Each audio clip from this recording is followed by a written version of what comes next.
विद्यार्थी मित्रांनो, आज आपण इतिहास या धड्याचे वस्तुनिष्ठ प्रश्न सोडवणार आहोत. धडा क्रमांक 7, स्वराज्याचा कारभार. तुम्ही जर हा धडा नुकताच वाचलेला नसेल तर तुम्हा सर्वांसाठी सूचना असेल की एकदा तुम्ही सर्वांनी हा धडा व्यवस्थितपणे वाचून घ्या, जेणेकरून आपल्याला प्रश्नोत्तर सोडविणं सोपं होईल. ठीक आहे, आता आपण प्रश्न पहिल्याला सुरुवात करूया. प्रश्न पहिला, खालीलपैकी कोणत्या राज्यात शिवाजी महाराजांच्या स्वराज्याचा विस्तार झालेला नव्हता? तर ज्या राज्यात विस्तार झालेला नसेल त्याचं नाव आपल्याला शोधायचं आहे. पर्याय पहिला कर्नाटक, पर्याय दुसरा आंध्र प्रदेश, पर्याय तिसरा तामिळनाडू आणि चौथा पर्याय केरळ. तर तुम्ही तुमचं उत्तर जे आहे ते नोट डाऊन करू शकता आहे. या ठिकाणी जे अचूक उत्तर आहे ते लगेच तुम्ही चेक करू शकता आहे. या ठिकाणी अचूक उत्तर आहे केरळ. प्रश्न क्रमांक 2, शेतकरी शेती उत्पादनातील काही वाटा कारागिरांना देत या वाट्यालाच रिकामी जागा असं म्हणत. तर त्या वाट्याला काय म्हणत ते आपल्याला शोधायचं आहे. पहिला पर्याय देवाणघेवाण, दुसरा पर्याय भाग, तिसरा पर्याय वाटा आणि चौथा पर्याय बलूत. तर तुम्ही तुमचं उत्तर चेक करू शकता. या ठिकाणी जे अचूक उत्तर आहे ते आहे बलूत. प्रश्न क्रमांक 3, घोडदळातील प्रसिद्ध सरनोबतापैकी खालीलपैकी कोण नव्हते? तर शिवाजी महाराजांच्या राज्यामध्ये जे घोडदळ होतं त्यापैकी जे सरनोबत होते त्यांच्यापैकी कोण नव्हतं ते आपल्याला शोधायचं आहे. पहिला पर्याय प्रतापराव गुजर, दुसरा पर्याय नेतोजी पालकर, तिसरा पर्याय हंबीरराव मोहिते आणि चौथा पर्याय बहिर्जी नाईक. तर यापैकी तुम्ही तुमचं उत्तर लगेच लिहून काढा. या ठिकाणी अचूक उत्तर आहे बहिर्जी नाईक. बहिर्जी नाईक यांचा संबंध जो आहे तर स्वराज्यामध्ये जे गुप्तहेर होते त्या गुप्तहेरांमध्ये यांचा समावेश होतो. त्यामुळे बहिर्जी नाईक हे यामध्ये नव्हते. ठीक आहे. प्रश्न क्रमांक 4, शिवाजी महाराजांनी खालीलपैकी कोणता डोंगरी किल्ला बांधला नाही? पर्याय पहिला राजगड, दुसरा पर्याय प्रतापगड, तिसरा पर्याय पावनगड आणि चौथा पर्याय सिंहगड. तर या ठिकाणी तुम्ही तुमचं उत्तर चेक करू शकताय. या ठिकाणी अचूक उत्तर आहे सिंहगड. सिंहगड हा जो किल्ला आहे हा यादवांच्या काळात म्हणजे यादव साम्राज्याच्या काळामध्ये तो बांधलेला आहे. शिवाजी महाराजांनी हा किल्ला बांधलेला नव्हता. उर्वरित तिघांची नावं आपल्या या 7व्या धड्यात समाविष्ट आहेत. प्रश्न क्रमांक 5, अष्टप्रधान मंडळातील पद व कार्य यांचीच चुकीची जोडी ओळखायची आहे. तर शिवाजी महाराजांचं जे 8 जणांचं मंडळ होतं त्यामध्ये त्यांचं पद सुरुवातीला पद दिलेलं आहे आणि त्यानंतर त्या पदाचं जे काही कार्य आहे ते आपल्याला दिलेलं आहे. त्यांच्यापैकी चुकीची जोडी जी आहे ती ओळखायची आहे. पहिला पर्याय सुमंत, सुमंताचं काम काय? न्यायदान करणं. दुसरा पर्याय सेनापती, सेनापतीचं काम काय? सैन्याची व्यवस्था ठेवणं. तिसरा पर्याय पंडित, पंडिताचं काम काय? धार्मिक व्यवहार पाहणं. आणि चौथा पर्याय अमात्य, अमात्याचं काम काय? राज्याचा जमा खर्च पाहणं. तर या ठिकाणी जो योग्य उत्तर आहे ते तुम्ही चेक करू शकता. या ठिकाणी चुकीची जी जोडी आहे ती आहे सुमंत. सुमंताचं काम न्यायदान करायचं नव्हतं, तर न्यायाधीशाचं काम हे न्यायदान करायचं होतं. त्यामुळे ही जी जोडी आहे ही चुकीची आहे. उर्वरित तीनही ज्या आहेत त्या बरोबरच्या आहेत. प्रश्न क्रमांक 6, प्रधानाचे नाव व पद यांची चुकीची जोडी ओळखायची आहे. तर सुरुवातीला अष्टप्रधान मंडळामधील जे काही प्रधान होते, मुख्य होते, तर त्यांचं नाव दिलेलं आहे आणि त्यानंतर त्यांचं पद दिलेलं आहे. तर यापैकी चुकीची जोडी कोणती ते आपल्याला ओळखायची आहे. पहिला पर्याय मोरोपंत पिंगळे, तर यांचं जे पद होतं ते प्रधान. हंबीरराव मोहिते यांचं पद सेनापती. तिसरा पर्याय रामचंद्र डबीर यांचं पद सुमंत आणि चौथा पर्याय मोरेश्वर पंडितराव यांचं पद न्यायाधीश. तर अशा एका 4 जोड्या आहेत. यापैकी चुकीची जी जोडी आहे ती तुम्ही लगेच चेक करू शकता. या ठिकाणी अचूक जे उत्तर आहे ते आहे मोरेश्वर पंडितराव. तर त्यांचं पद न्यायाधीश हे नव्हतं, तर त्यांचं पद जे आहे ते धार्मिक जे कार्य आहे ते कार्य करणं हे त्यांचं काम होतं. न्यायाधीश हे त्यांचं पद नव्हतं. प्रश्न क्रमांक 7, शिवरायांनी व्यापारवाढीस चालना देण्याची कारणे खालीलपैकी कोणते? तर पहिला पर्याय संपत्तीत भर पडते. या ठिकाणी संपत्तीत भर पडते याचा अर्थ राज्याच्या संपत्तीत भर पडते असा आहे. आणि प्रत्येक जो पर्याय आहे त्या पर्यायाच्या अगोदर राज्याचा असा विचार या ठिकाणी करायचा आहे तुम्ही. तर राज्याच्या संपत्तीत भर पडते. दुसरा पर्याय राज्याचा व्यापार वाढतो. तिसरा पर्याय राज्यातील वस्तूंची मुबलकता वाढते. आणि चौथा पर्याय वरीलपैकी सर्व बरोबर. तर व्यापार वाढीमुळे काय होतं त्याची कारणं दिलेली आहेत. तर एकूण 3 कारणं आहेत. जर तुम्हाला योग्य वाटत असेल तर ती तुम्ही नोट डाऊन करा, किंवा मग चौथा पर्याय वरीलपैकी सर्व बरोबर. तर अचूक जे उत्तर आहे ते आहे वरीलपैकी सर्व बरोबर.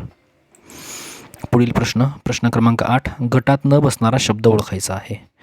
तर या ठिकाणी 4 किल्ल्यांची नावं दिलेली आहेत. पहिला पर्याय सिंधुदुर्ग, दुसरा पर्याय जंजिरा, तिसरा पर्याय प्रतापगड आणि चौथा पर्याय पद्मदुर्ग. तर यापैकी जे वेगळं आहे म्हणजे गटात न बसणारा आहे ते आहे प्रतापगड. उर्वरित 3 का नाहीत तर हे सागरी किल्ल्यांची नावं आहेत. समुद्रामध्ये बांधलेले जे सागरी किल्ले होते त्याची ही नावं आहेत. प्रतापगड हे डोंगरी किल्ल्याचं नाव आहे, त्यामुळं या ठिकाणी वेगळा पर्याय आहे प्रतापगड. प्रश्न क्रमांक 9, शिवाजी महाराजांनी जमीन महसुलाची व्यवस्था पाहण्याची जबाबदारी रिकामी जागा यांच्यावर सोपवली. ज्यांच्यावरती जमीन महसुलाची जबाबदारी सोपवलेली होती त्यांचं नाव आहे, ते आपल्याला ओळखायचं आहे. पर्याय पहिला मोरो त्रिंबक पिंगळे, दुसरा पर्याय अण्णाजी दत्तो, तिसरा पर्याय निराजीरावजी आणि चौथा पर्याय हंबीरराव मोहिते. तर जमीन महसुलाची व्यवस्था पाहण्याची जबाबदारी सोपवलेली होती. तुम्ही तुमचं उत्तर लगेच चेक करू शकताय, अण्णाजी दत्तो. प्रश्न क्रमांक 10, किल्ल्यांवर युद्ध साहित्याची व्यवस्था पाहण्याची जबाबदारी रिकामी जागा यांच्यावर असे. तर ज्यांच्यावर युद्ध साहित्य जबाबदारी पाहण्याची जबाबदारी होती त्यांचं नाव आपल्याला ओळखायचं आहे. पहिला पर्याय सबनीस, दुसरा पर्याय किल्लेदार, तिसरा पर्याय सरनोबत आणि चौथा पर्याय कारखानीस. तर अचूक उत्तर आहे कारखानीस. पुढचा प्रश्न क्रमांक 11, शिवाजी महाराजांच्या आरमारात किती जहाजे होती. पर्याय पहिला 200, पर्याय दुसरा 300, पर्याय तिसरा 400 आणि चौथा पर्याय 500. तर यापैकी जहाजांची संख्या आपल्याला ओळखायची आहे. अचूक उत्तर आहे 400. शिवाजी महाराजांच्या आरमारात 400 जहाजे होती. प्रश्न क्रमांक 12, शिवाजी महाराजांच्या अष्टप्रधान मंडळातील प्रधानाचे मुख्य काम काय होते. जे मुख्य काम होतं ते आपल्याला ओळखायचं आहे. पर्याय पहिला सरकारी आज्ञापत्र तयार करणे, दुसरा पर्याय राज्यकारभार चालवणे, तिसरा पर्याय राज्याचा जमा खर्च पाहणे आणि चौथा पर्याय धार्मिक व्यवहार पाहणे. तर अष्टप्रधान मंडळातील प्रधानाचं मुख्य काम होतं राज्यकारभार चालवणे. प्रश्न 13, शिवाजी महाराजांनी स्वराज्यात सुरू केलेला पहिला उद्योग कोणता. तर या ठिकाणी पहिला पर्याय आहे गूळ उद्योग, दुसरा कापड उद्योग, तिसरा पर्याय मिठाचा उद्योग आणि चौथा पर्याय वरील सर्व पर्याय बरोबर. तर अचूक उत्तर जे आहे शिवाजी महाराजांनी स्वराज्यात सुरू केलेला पहिला उद्योग तो आहे मिठाचा उद्योग. त्यांनी मिठाला मुळात संरक्षण जे आहे ते दिलेलं होतं आणि संरक्षण देऊन जेणेकरून पोर्तुगीजांकडील जे मीठ आहे ते स्वराज्यामध्ये न येता म्हणजे राज्यातील जो पैसा आहे तो राज्याचा बाहेर जायला नको, त्यामुळे त्यांनी मिठाच्या उद्योगाला संरक्षण देण्याचं धोरण स्वीकारलेलं होतं. प्रश्न क्रमांक 14, सिद्धीला शह देण्यासाठी महाराजांनी राजापुरीजवळ हा किल्ला बांधला. जो किल्ला राजापुरीच्या जवळ बांधलेला होता त्याचं नाव आपल्याला ओळखायचं आहे. पर्याय पहिला पद्मदुर्ग, पर्याय दुसरा सिंधुदुर्ग, पर्याय तिसरा कुलाबा आणि चौथा पर्याय जिंजी. तर राजापुरीजवळ बांधलेला किल्ला जो आहे त्याचं नाव आहे पद्मदुर्ग. प्रश्न क्रमांक 15, पुढीलपैकी रिकामी जागा हे स्वराज्यातील घोडदळाचे सरनोबत नव्हते. सरनोबत जे नव्हते तर त्यांचं नाव आपल्याला ओळखायचं आहे. पर्याय पहिला नेतोजी पालकर, पर्याय दुसरा हंबीरराव मोहिते, पर्याय तिसरा प्रतापराव गुजर आणि चौथा पर्याय कान्होजी आंग्रे. तर अचूक उत्तर आहे कान्होजी आंग्रे. उर्वरित जे तिघं आहेत म्हणजे नेताजी पालकर, हंबीरराव मोहिते आणि प्रतापराव गुजर हे घोडदळातील सरनोबत राहिलेले आहेत, म्हणजे ते पद त्यांनी भूषवलेलं आहे. कान्होजी आंग्रे यांनी ते भूषवलेलं नाही. प्रश्न क्रमांक 16, शिवाजी महाराजांनी अष्टप्रधान मंडळाची स्थापना केली कारण. त्याचं कारण आपल्याला शोधायचं आहे की अष्टप्रधान मंडळाची स्थापना का केलेली होती. पर्याय पहिला, स्वराज्याचा कारभार सुरळीत चालण्यासाठी. पर्याय दुसरा, लोकांचे कल्याण साधण्यासाठी. पर्याय तिसरा, कारभारात सुसूत्रता आणण्यासाठी. आणि चौथा पर्याय, सर्व पर्याय बरोबर. तर जे कारण आहे ते योग्य कारण आहे, सर्व पर्याय बरोबर. वरीलपैकी 3 जे पर्याय आहेत हे 3ही पर्याय बरोबर आहेत. त्यामुळेच त्यांनी अष्टप्रधान मंडळाची स्थापना केलेली होती. प्रश्न क्रमांक 17, शिवाजी महाराजांच्या स्वराज्यात सुमारे किती किल्ले होते? तर पर्याय पहिला 200, पर्याय दुसरा 300, पर्याय तिसरा 400 आणि चौथा पर्याय 500. तर स्वराज्यामध्ये जवळपास 300 किल्ले होते. प्रश्न क्रमांक 18, घोडदळातील हा सर्वोच्च अधिकारी होता. तर कोण सर्वोच्च अधिकारी होता?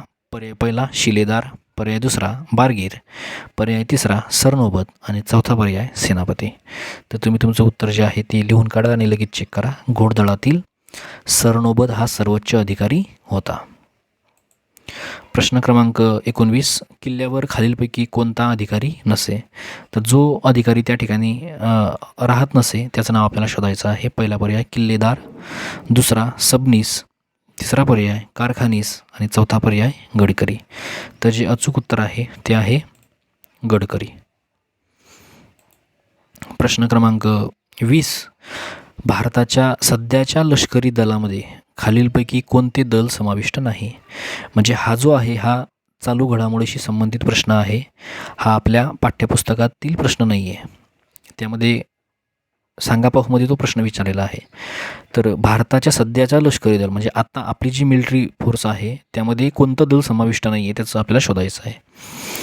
पर्याय पहिला दलसेना, दुसरा पर्याय थलसेना, तिसरा पर्याय जलसेना आणि चौथा पर्याय वायुसेना. तर यामध्ये 3 दल आहेत, चौथं दल जे नाही आहे त्याचं नाव आहे दलसेना. तर लक्षात घ्या, थलसेना, जलसेना आणि वायुसेना हे 3 जे दल आहेत हे समाविष्ट आहेत. वायुसेनेलाच आपण एअरफोर्स असं इंग्रजीमध्ये म्हणतो. जलसेनेला आपण नेव्ही, इंडियन नेव्ही किंवा नेव्ही फोर्स जे आहे ते आपण त्याला म्हणतो. आणि थलसेना जे आहे जे पायी चालणारा आहे म्हणजे मिलिटरीचा जो भाग आहे, लष्कराचा भाग, त्याला आपण थलसेना असं म्हणतो. प्रश्न क्रमांक 21, भारताच्या 3ही सेना दलांचे प्रमुख कोण असतात?